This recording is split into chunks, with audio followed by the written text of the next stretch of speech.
انگریزی ہے. ہاں اشارہ ہو گیا. نحمدہ ونصلی علی رسولہ الکریم اما بعد اعوذ باللہ من الشیطان الرجیم بسم اللہ الرحمن الرحیم. ناظرین، پروگرام دینی مسائل میں آج ہم جس موضوع کو لے کر حاضر ہوئے ہیں وہ ہے بیداری امت و استحکام پاکستان کانفرنس، جو اہل سنت والجماعت کے زیر اہتمام ضلع ایبٹ آباد جو مرکزی عیدگاہ ہے وہاں منعقد ہو رہا ہے. اس حوالے سے آج کے اس پروگرام میں ہم گفتگو کریں گے. ہم نے آج کے اپنے اس پروگرام میں دعوت دی ہے اہل سنت والجماعت ضلع ایبٹ آباد کے صدر حضرت مولانا عبداللہ عباسی صاحب کو. وہ ہمارے اسٹوڈیو میں تشریف لائے ہیں. اس کے ساتھ اہل سنت والجماعت کے مرکزی رہنما جناب محترم حاجی نواز خان صاحب بھی اس وقت ہمارے ساتھ اسٹوڈیو میں تشریف فرما ہے. حضرات، آپ دونوں کا بہت شکریہ، آپ ہمارے ہاں تشریف لے آئے. چونکہ کل آپ کا پروگرام بھی ہے، اس حوالے سے آپ کی مصروفیات بھی کافی ہے آج کل. اس کے باوجود آپ نے شمال نیوز کو وقت دیا، شکریہ ادا کرتے ہیں آپ کا. آگے چلتے ہیں. چونکہ اس وقت ملکی صورتحال بھی ہمارے سامنے ہے، عالمی سطح پر جو مسلمان ہیں، بالخصوص فلسطین کے اندر جو حالات ہے وہ بھی اس وقت ہمارے سامنے ہیں. تو اس بیداری امت کے حوالے سے انہوں نے ایک پروگرام اور کانفرنس کا یہ انعقاد ایبٹ آباد کی سطح پر کیا ہے، جس میں مختلف مکاتب فکر کے مختلف جماعتوں کے سربراہان تشریف لائیں گے. اور یہ ایک پرزور پروگرام اور بڑی آب و تاب کے ساتھ یہ کل منعقد ہوگا. اس حوالے سے ہم حضرات سے گفتگو کریں گے، اور اس سے ہٹ کے فلسطین کے حوالے سے پھر ملکی جو صورتحال اس وقت ہے اس حوالے سے بھی بات کریں گے. تو حاجی صاحب، بات یہ ہے کہ آپ چونکہ ایک رہنما ہے اس جماعت کے اور آپ کے زیر اہتمام جماعت کے زیر اہتمام یہ پروگرام منعقد ہو رہا ہے، تو اس پروگرام کے اصل مقصد کیا ہے جو اس وقت اس حالات میں ایبٹ آباد کے اندر آپ نے اس کا انعقاد کیا ہے؟ اعوذ باللہ من الشیطان الرجیم، بسم اللہ الرحمن الرحیم. شکریہ جزاک اللہ. شمال نیوز جنہوں نے ہمیں اپنی بات کرنے کا موقع دیا ہے. اس سے پہلے بھی ہمارا پریس کے ساتھ واسطہ رہا ہے. ہماری آواز، مظلوم کی آواز ہمیشہ پریس کے ذریعے ہی اور میڈیا کے ذریعے ہی پہنچتی رہی ہے. اصل کل 22 مئی کا جو پروگرام ہے جمعرات کے دن، یہ اہل سنت کی تمام جماعتیں الحمدللہ اکٹھے ہو کے بیداری امت اور استحکام پاکستان، تاکہ یہ ملک ہمارا ہے، یہ فوج ادارے ہمارے ہیں، ان کی شانہ بشانہ کھڑا ہو کے پہلے بھی جواب دیا اور غزہ کی جارحیت کا. انشاءاللہ آئندہ بھی ہم اس پوزیشن میں ہیں، پھر بھی جواب انشاءاللہ بڑی جارحیت کا منہ توڑ جواب دیں گے. اصل معاملہ یہ ہے کہ انڈیا کے معاملے میں تو ہندوستان کے معاملے میں ساری قوم اکٹھی ہے، لیکن ہم جو دنیا کے نقشے پہ ایٹمی طاقت ہے مسلمانوں کی، تو اس میں غزہ اور دوسرے جو اسلامی ملک ہیں وہ بھی ہمیں امید کی سمجھتے ہیں، امید کی کرن ہے پاکستان ان کے لیے. ان کے لیے ہم خاطر خواہ کوئی ایسا کام نہیں کر سکے. پچھلے دنوں ہمارے سعودیہ اور باقی قطر، دبئی میں بھی امریکہ کے صدر آئے، انہوں نے گولیاں بھر کے یہاں سے رقم لے کے گئے ہیں، لیکن اس کا جو برود ہے وہ ہمارے مسلمانوں پہ پھینکا جا رہا ہے. تو اب ان کی نسل کشی ہو رہی ہے، وہاں پہ تباہی ہو رہی ہے، خوراک نہیں مل رہی اور راستے انہوں نے بند کی ہوئی ہیں. یہ ان کی نسل کشی نہیں ہو رہی ہے، تو سارے مسلمانوں کی نسل کشی ہو رہی ہے. اس میں ہمیں ایک یکجا ہونا چاہیے. بیداری امت یہی ہے کہ پوری امت جو ہے نا مسلمان وہ بیدار ہو کہ ہمارے ساتھ کیا ہو رہا ہے اور اس وقت ہم نے کیا کرنا ہے. پرانی تاریخ پہ تو ہم گزارا کر لیتے ہیں سوچ سوچ کے، باتیں سن کے. تو اب جو اس وقت حال میں ہم نے کیا کرنا ہے اور آئندہ نسلوں کو ہم نے کیا عملی طور پہ ہم نے کیا کرنا چاہیے. تو جس کا جو کام ہے، ادارے ہیں، فوج کا اپنا کام ہے، سول کا اپنا کام ہے، باقی بھی جتنے ادارے ہیں، باقی ملکوں کا بھی یہ کام ہے، خاص طور پہ اسرائیل کے خلاف جس کو ابھی تک کسی نے تسلیم نہیں کیا باقاعدہ طور پہ، لیکن پاکستان تو کبھی بھی انشاءاللہ اس کو تسلیم نہیں کرے گا، ہمیں یہ امید ہے. تو کل ہمارے جنرل صاحب کو فیلڈ مارشل کا عہدہ بھی ملا ہے، ان کو بھی مبارکباد دیں گے انشاءاللہ، اور ہماری قیادت بھی ساری ان کو دے گی. لیکن اصل معاملہ جو ہے وہ صرف پاکستان کی حد تک نہیں ہے. یہ جو ہمارا بم بھی ہے یہ اسلامی بم کا نام دیا گیا تھا. اس کے لیے ہم نے بھوک کاٹی ہے, اس کے لیے ہم نے پریشانیاں کاٹی ہیں. تو پہلے ایک ہمارے قائد تھے ملک میں, تو انہوں نے کہا تھا کہ ہم گھاس کھائیں گے, زمین پہ سوئیں گے اور ایٹم بم بنائیں گے. انشاءاللہ ہم نے بھوک برداشت کی ہے, بنا لیا ہے. اب انشاءاللہ وہ طاقت میں ہے. ہمارے جنہوں نے بنائے اللہ پاک ان کو بھی حریق رحمت میں رکھے, اور باقی انشاءاللہ قوم یکجا ہے, اور انشاءاللہ ہوگی مزید. اس کو تمام مذاہب, تمام مسلک جو بھی پاکستانی ہے وہ انشاءاللہ ایک جگہ پہ اکٹھے ہوں گے اور اظہار یکجہتی کریں گے انشاءاللہ. حضرت عباسی صاحب, حاجی صاحب نے جس طرح بات کی کہ اس وقت عالمی سطح پر ہم سب کو عملی طور پر اقدامات کرنی چاہیے, چاہے انفرادی طور پر, اجتماعی طور پر ہو, حکمرانی سطح پر ہو یا عوامی سطح پر ہو, لیکن ہمیں مسلم ہو کہ یعنی سب ایک ہی ہے. ہم جسد واحد کی طرح ہے, تو ہمیں فلسطین ہے یا کہیں اور مسلمانوں پر ظلم ہو رہا ہے, ہمیں بالخصوص پاکستان کو کہ ہم ایٹمی طاقت ہے اور سب کی نظریں پاکستان کی طرف ہوتی ہے مسلمانوں کی, تو ہمیں ہونا چاہیے. تو اس میں مسلمان حکمران جو ہے اس کی کیا ذمہ داری ہے اس وقت کہ فلسطین کے لیے وہ کیا کر سکتے ہیں, یا دوسرے جو مسلمان مظلوم ممالک ہے, بالخصوص جو مسلم حکمران ہے, عرب ہے یا ہمارا پاکستان ہے, باقی جو ممالک ہے, اس حوالے سے آپ کیا کہیں گے؟ بسم اللہ الرحمن الرحیم. سب سے پہلے شمال نیوز کا, آپ کی تمام ٹیم کا شکریہ کہ آپ نے ہمیں اپنا موقف قوم کے سامنے رکھنے کے لیے ایک پلیٹ فارم مہیا کیا. غزہ کے حوالے سے چونکہ فلسطین کے ساتھ ہمارا ایک قلبی, روحانی اور مذہبی تعلق ہے, یعنی قبلہ اول ہمارا وہاں پہ ہے, اور یہ مسلمانوں کے لیے ہمارا ایک بڑا گہرا یعنی فلسطین کے ساتھ ربط ہے. اس کے علاوہ بھی جس طرح آپ نے کہا کہ امت مسلمہ کو ایک جسم کی مانند حضور علیہ السلام کے فرامین میں فرمایا گیا ہے, اور اسی کو علامہ اقبال مرحوم نے فرمایا تھا کہ چبھے کانٹا جو قابل میں, یعنی تو ہندوستان کا ہر پیر و جوان بےتاب ہو جائے. تو یعنی ہماری فکر یہی تھی کہ ہم نے پوری امت مسلمہ کے درد کو اپنا درد سمجھنا ہے, اور ہم نے اس عنوان پہ اپنا یعنی ایک موقف اجتماعی دینا ہے. اس سلسلے میں کیونکہ جو غزہ کا واقعہ ہوا ہے, جو بیداری کی تھوڑی سی لہر ہمیں نظر آ رہی ہے, یہ میرے خیال میں غزہ کے اس واقعے کے بعد شاید امت مسلمہ میں یہ تھوڑی زیادہ نظر آئی ہے. لیکن جو غزہ کے مسلمانوں نے, فلسطین کے مسلمانوں نے قربانیاں دی ہیں, یہ کسی سے ڈکی چھپی نہیں ہیں. آج تقریباً 560 70 یا 80 دن میرے خیال میں ہو چکے ہیں کہ وہ لوگ, ان کی لاشیں ملبوں کے تلے دبی ہیں, اور وہ کھانے کے حوالے سے, باقی مطلب ساری چیزوں کے حوالے سے جس تکلیف سے گزر رہے ہیں, جو ظلم و ستم کے ان پہ پہاڑ توڑے جا رہے ہیں, وہ پوری دنیا کے سامنے ہیں. اور یہاں ان تنظیموں کا, جو اقوام متحدہ ہو یا دیگر تنظیمیں ہوں, جو انسانی حقوق کے نام پر میدان میں آتی ہیں, تو ان ساری تنظیموں کا کردار بھی میں سمجھتا ہوں کہ امت مسلمہ کے پوری دنیا کے سامنے واضح ہو چکا ہے کہ ان کا جو معیار ہے وہ انسانیت کے حقوق کی جنگ لڑنا نہیں ہے, بلکہ ان کا جو معیار ہے وہ مذہب ہے یا دین ہے یا مسلک ہے. ان بنیادوں پہ وہ کسی کے ساتھ تعاون کرتے ہیں, یا کسی کے ساتھ وہ اپنا بیانیہ دیتے ہیں, یا روک تھام کے لیے وہ میدان میں آتے ہیں.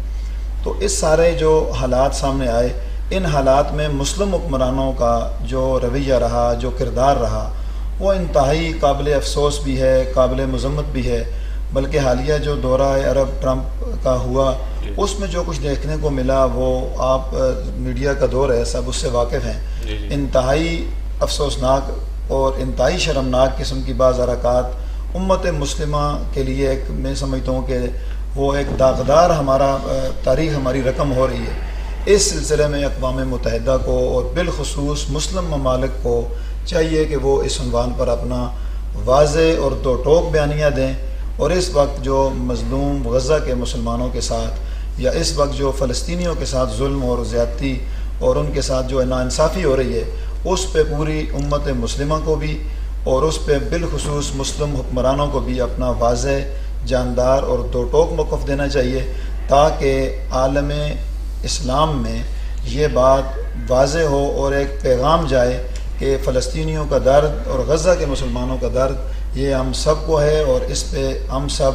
ایک مشترکہ لائے عمل رکھتے ہیں. تو میں سمجھتا ہوں تب جا کے ہم یہ کہنے میں حق بجانب ہوں گے۔ یہ حضرت آپ نے کہا کہ ہمیں چاہیے مسلم حکمرانوں کو کہ ایک مضبوط موقف دے۔ اب یہ جو موقف دینا چاہیے مسلم حکمرانوں کی طرف سے،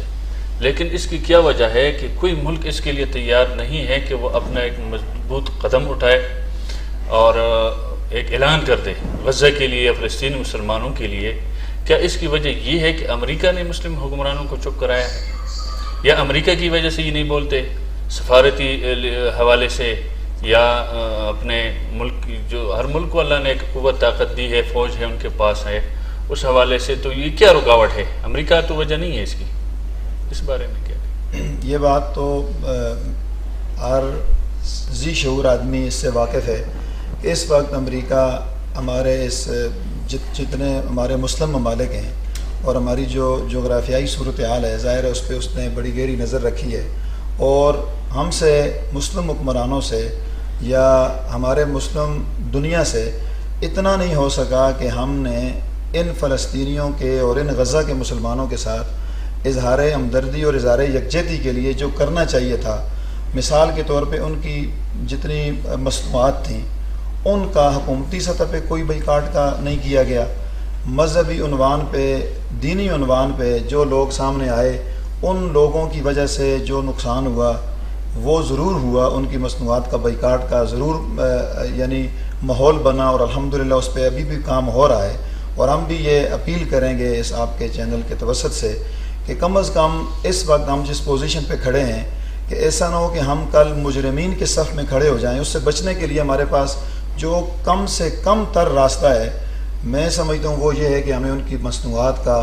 ان کی اس طرح کی جو پروڈکٹس جتنی ہیں ان کا بائیکاٹ کرنا چاہیے، اور اگر مسلم حکمران اسی ایک عنوان پہ بھی صحیح طریقے سے کام کرتے تو میں سمجھتا ہوں کہ یہ بھی اسرائیل کا بہت بڑا اور یہودیوں کا نقصان ہوتا، اور غزہ کے مسلمانوں کی اس عنوان پہ بھی مدد ہوتی۔ لیکن اس سے بڑھ کے مسلم حکمرانوں کے جو فرائض منصبی ہیں ان میں یہ شامل ہے کہ وہ پوری دنیا میں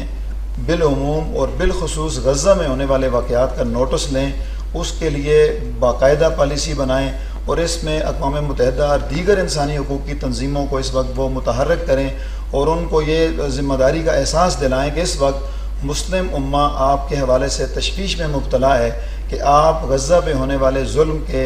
اور قتل و غارت کے اور چھوٹے چھوٹے معصوم بچوں کے جو ساتھ زیادتیاں اور ظلم ہو رہا ہے اس پہ آپ خاموش ہیں، اور آپ کی یہ خاموشی مجرمانہ یہ کسی حوالے سے بھی ہمیں قابل قبول نہیں ہے۔ جی حاجی صاحب، یہ جو حضرت سے بھی میں نے یہ بات کی، اس سے آپ کو یہ تو نہیں لگ رہا کہ جو ٹرمپ آیا عرب ممالک کے اندر انہوں نے دورہ کیا،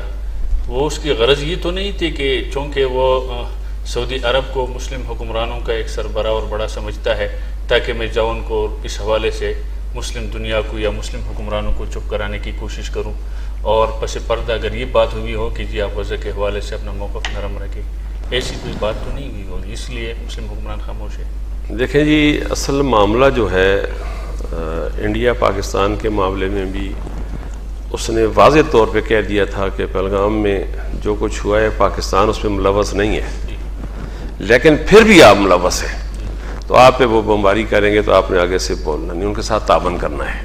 اور 4 دن تک ان کے ساتھ تعاون ہوا ہے۔ اس کے بعد وہ ہمارے ایئر فورس کے جو تو انہوں نے کہہ دیا کہ یہ تمہارے کھڑے کھڑے جہاز تباہ کر دے گا انڈیا، تو پھر انہوں نے جواب دیا، میرا 3 گھنٹے کا 4 گھنٹے کا جواب تھا، تو انڈیا اپنی اوقات میں آیا، تو وہی امریکہ اس نے صلح کروا دی، پہلے کوئی نہیں تھا۔ اب وہاں پہ بھی فلسطین پہ بھی صلح نہیں کروا رہا بلکہ اس کو منوا رہا ہے، یہ زبردستی ان کو مار کے ان کو جگہ خالی کر کے وہاں پہ گریڈ اسرائیل بنا رہا ہے۔ تو یہ سب سے اس کو معاہدہ ہی پہلے سے معاہدہ ہے، امریکہ کے ساتھ اسرائیل کا معاہدہ ہے، تو وہ سارا کچھ اس بنیاد پہ کر رہا ہے، کیونکہ سعودیہ میں بڑا ملک ہے کہ ہمارا پیسے کے اعتبار سے بھی وہاں پہ تیل ہے، باقی چیزیں ہیں، تو وہاں اگر وہ اس کو تسلیم کر لے تو باقیوں کی مجبوری بنے گی، ان کی مجبوری ہوگی، ہماری کوئی مجبوری نہیں ہے۔ انشاءاللہ پاکستان نہیں بنے گا، یہ ایٹمی ملک ہے، اور آج نہیں تو کل انشاءاللہ فلسطین کے مسلمانوں کی برتری ہوگی، انشاءاللہ ضرور ہوگی انشاءاللہ۔ اچھا حضرت، چونکہ موجودہ حالات کے اندر آپ نے دیکھا کہ انڈیا پاکستان کے بھی حالات کافی خراب ہوئے اور تقریباً حملے بھی ہوئے ایک دوسرے پر، اور جس طرح حاجی صاحب نے کہا تو انڈیا نے پانی بند کر کے یہ ایک پہلگام کا بہانہ بنا کر اور پھر اس کے اوپر کہ جی دہشت گردی کے لیے میں کام کروں گا، پاکستان کے اندر میں نے حملے کیے اور میں نے دہشت گردوں کو ٹارگٹ کیا، تو کیا اس میں کتنی صداقت ہے کہ واقعی یہ جو الزام لگا رہا ہے پاکستان پر پہلگام واقعے کے اندر کہ اس میں پاکستان ملوث ہے، یا وہ بے جا الزام لگا رہے ہیں، یا جو انہوں نے یہاں ٹارگٹ کیا ہے کچھ واقعی دہشت گردوں کو ٹارگٹ کیا ہے یا عام عوام کو انہوں نے ٹارگٹ کیا ہے؟ تو اس حوالے سے عباسی صاحب آپ اس حوالے سے کیا کہیں گے؟ دیکھیں، انڈیا کی جارحیت جو موجودہ حالات آپ کے اور قوم کے سامنے آئے ہیں، جی، اس میں یہ ضرور ہے کہ انڈیا نے در اندازی کی ہے، جارحیت کی ہے، اس نے ہماری سرحدوں کے تقدس کو پامال کیا ہے، ٹھیک ہے، اور اس پہ جو فوجی آپریشن افواج پاکستان اور ہمارے ریاستی اداروں نے جی، جو اس کا جواب دیا ہے، اور آپریشن بنیان مرصوص کے نام سے ایک شاندار کامیابی ہمارے افواج پاکستان کو ملی ہے۔ جی، ہم آپ کے اس چینل کی توسط سے افواج پاکستان کو اس شاندار کامیابی پر مبارکباد اور خراج تحسین بھی پیش کرتے ہیں، اور یہ عزم ہمارے قائدین اہل سنت پہلے بھی دہرا چکے کہ ہم انشاءاللہ اس موقع پر ہمیشہ سے ہمارا یہ دو ٹوک موقف رہا ہے، یہ ملک ہے تو ہم سب ہیں، ملک کی اور اس سالمیت کے ملک لیے کی سب سلامتی ایک اور اس ملک کی نظریاتی جغرافیائی سرحدوں کی حفاظت یہ ہم سب کی اولین ترجیح اور ذمہ داری ہے، بالکل، اور ہم پاک فوج کے اس عنوان پر شانہ بشانہ کھڑے ہیں۔ انڈیا کی طرف سے ہونے والی اس جارحیت کا جو منہ توڑ جواب دیا گیا ہے، وہ حالات کا بھی تقاضا تھا، جی، اور وہ قوم بھی چاہتی تھی، اور قوم کی امنگوں کی اور قوم کی امیدوں کی ترجمانی کی گئی ہے، اور ایک اپنے اس ملک کو جو اسلام کے نام پہ بنا تھا، اس ملک کے اس جغرافیائی سرحدوں کی حفاظت کے لیے اس شاندار کردار پر ہم پاک فوج کے ساتھ کھڑے ہیں اور انہیں خراج تحسین بھی پیش کرتے ہیں، اور انشاءاللہ آئندہ بھی یہ امید ہوگی کہ جب بھی انڈیا یا انڈیا کے دیگر ہواری اس ملک کو میلی آنکھ سے دیکھیں گے تو ہمارے پاکستانی جوان، چاہے وہ عوام ہو چاہے وہ ہمارے ادارے ہوں، تو وہ اپنی اس نظریاتی ملک کا اور اس اسلام کے قلعے کا اور اس ملک پاکستان کا اور اس مملکت خدا داد کا بھرپور انداز میں دفاع کریں گے، اور اس دفاع کرنے پر ہم انہیں خراج تحسین بھی پیش کرتے ہیں، اور انشاءاللہ ہم یہ یقین بھی دلاتے ہیں کہ اس قوم کا ایک ایک بچہ اور اہل سنت کا ایک ایک نوجوان اس حساس موقع پر پاک فوج کے ساتھ شانہ بشانہ کھڑا ہے۔ شانہ بشانہ، جزاک اللہ۔ حاجی صاحب، یہ جو حملہ ہوا تھا انڈیا اور پاکستان کا، اور پھر پاکستان نے بھرپور جواب دیا اس کا، جیسے آپ نے پہلے فرمایا کہ وہاں انڈیا میں جا کر انہوں نے 2-3 گھنٹے جو بھی بنیاد مرصوص والا آپریشن کیا، تو اس سے انڈیا اور اس کی فوج اور اس کے ادارے گھٹنے ٹیکنے پر مجبور ہوئے، اور جس طرح کی خبریں آ رہی ہیں کہ انہوں نے امریکہ کے سامنے پھر درخواست کی، اور امریکہ نے پاکستان سے رابطہ کیا، اور پھر وہ جنگ بندی اور سیز فائر وہ کر دیا گیا۔ اب سننے میں یہ آ رہا ہے کہ انڈیا پھر تیاری کر رہا ہے، اور انڈیا پھر یہ چاہتا ہے کہ ہم دوبارہ کوئی اس طرح کی حرکت کرے، تو اس کے لیے کیا ہم پاکستان یا پاکستانی ادارے تیار ہے؟ اور اگر ایسی کوئی غلطی کی انہوں نے، تو اس بار آپ کیا سمجھتے ہیں کہ کس طرح جواب دینا چاہیے پھر، تاکہ ہمیشہ کے لیے یہ انڈیا کو سبق مل جائے؟ اور دوسری بات یہ جو کشمیر کے حوالے سے ایک گمبھیر مسئلہ ہے، تو میرے خیال میں اس حوالے سے آپ کیا کہیں گے کہ یہ موقع ہے کہ اس موقع پہ وہ اس کی بھی صفائی ستھرائی کر کے انڈیا کو صحیح جواب دیا جائے؟ دیکھیں جی، جو اصل معاملہ ہے مودی صاحب کا، جی جی، یہ تھوڑا سا منڈلی کیس ہے۔ جی جی، اس نے پہلگام میں ایک جو کیا ڈرامہ کیا ہے، ڈرامہ جی، اس کے پھر اس ڈرامے میں پوری دنیا پہ یہ ننگا ہو گیا ہے، ننگا ہو گیا، بالکل اس ننگا ہو گیا ہے، پھر بشرمی کے مارے اس نے یہ حرکت کی ہے۔ اب یہ کہتا ہے میں کروں، پھر اس کو مار پڑی ہے، یہ ڈبل ذلیل ہوا ہے، اب اس کے ملک میں بغاوت شروع گئی ہے، سکھ بھی لاگا ہو رہے ہیں، اور باقی بھی بہت ساری تنظیمیں جو روڈوں پہ آ گئی ہیں اور اس کو برا بھلا کہتی ہیں۔ اصل معاملہ یہ ہے کہ وہ ہمارے سامنے ایک شہادت ہے، ہم مر کے زندہ ہوتے ہیں تو وہ مر کے ختم ہو جاتے ہیں، ان کا جو جذبہ یہاں ہے وہ وہاں نہیں ہے، وہاں نہیں ہے، وہ ان کا دوسرا جنم ہوتا ہے، ہمارا دوسرا جنم نہیں ہوتا، ہم اگلی جنم ہے وہ جنت میں ہوں گے انشاءاللہ،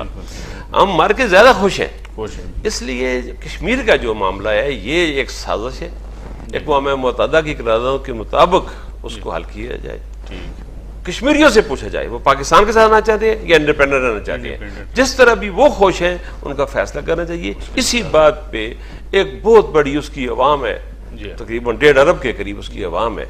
وہ بیچارے اکثریت تو بھوک سے مر رہے ہیں. بالکل. تو بہتر یہ ہے کہ وہ ان کا خیال رکھے بجائے امریکہ سے اتنے مہنگے مہنگے اسلحے خرید کے پاکستان کے خلاف استعمال کرنے کے. رافیل جہاز اس نے خریدے، ان کا حال کیا کیا ہے ہمارے پائلٹوں نے. تو باقی بھی تو